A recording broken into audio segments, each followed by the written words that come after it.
Am I in the wrong here for telling my friend dating facts? My good friend and I were talking about her dating life.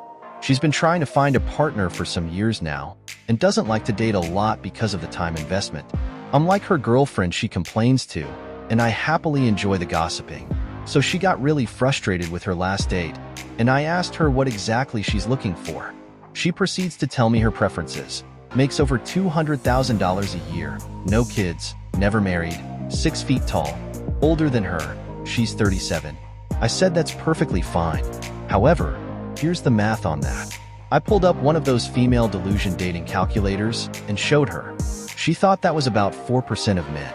I said it's actually 0.02%, and out of that pool, maybe half of them she'll be attracted to.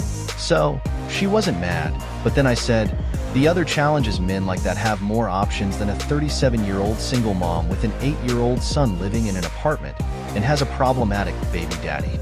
I didn't say it mean, just laying down the facts. That annoyed her. She wasn't angry, like yelling at me, but her tone definitely changed, and she said I didn't need to be so blunt. Her body language also completely shifted to uncomfortable. Anyway, I don't think I'm the a-hole. One of my friends I told this to said I wasn't being one, but that it was an a-hole thing to say. Was there a more tactful way to say that? Should I have been more tactful? Please don't bash her. She's a great woman, but dating has sucked for her since COVID. We actually texted last night, and I told her what my other friend said. She laughed and said she wasn't at all mad at me, just mad at men. She called me the R word for even worrying about it. Now let's read some of your comments. Her mystery man doesn't exist. If she wants a partner, it's an investment in herself and the other person. She sounds like she wants a sugar daddy, or perhaps an arm candy. You could have been more tact for sure. I wouldn't have said it like that, and you definitely owe an apology somehow to smooth things over. But I also think that with dating, and such, we all tend to overlook our warts and issues and hyper-analyze the prospective partners. It's a recent phenomenon. I blame the internet for making everyone's standards super high.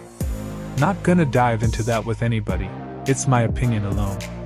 So you showed her the numbers, they're bleak as far as how many people meet these conditions, and you gave her a dose of reality. She has things that are negatives for dating that will impact her chances at landing the right one for her conditions. The whole problematic baby daddy thing hit home. I'm open to dating girls with kids, but not if the father of the kid is going to cause issues. So I do a little digging on that issue when I'm feeling someone out, asking questions like, do you co-parent? Is the custody arrangement fair to all parties? That sort of thing.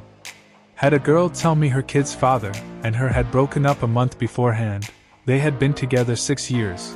For 5 of those years he had a whole second family with a prostitute who lived in a van.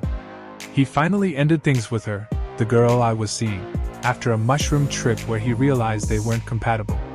Read that little paragraph and tell me if that sounds like somebody who won't cause an issue while I'm trying to build a life with a new person. It's got so many red flags you'd swear the Soviets were throwing a parade. You're not in the wrong, except of course, she did not want facts. She wanted to continue to live in delusion. A 37-year-old single mother, and she wants a man who makes over $200,000, has no kids, has never been married, is 6 feet tall, older than her, where she herself is 37. That's a lot to expect in my opinion. So, what do you all think? Was I too blunt with my friend? Or was I just being honest about the reality of her dating preferences? I want to know your thoughts. Have you ever been in a similar situation where honesty might have crossed the line? Share your opinions in the comments below. Am I in the wrong here? Or did I just lay down the facts? Let's discuss. Looking forward to hearing from you all.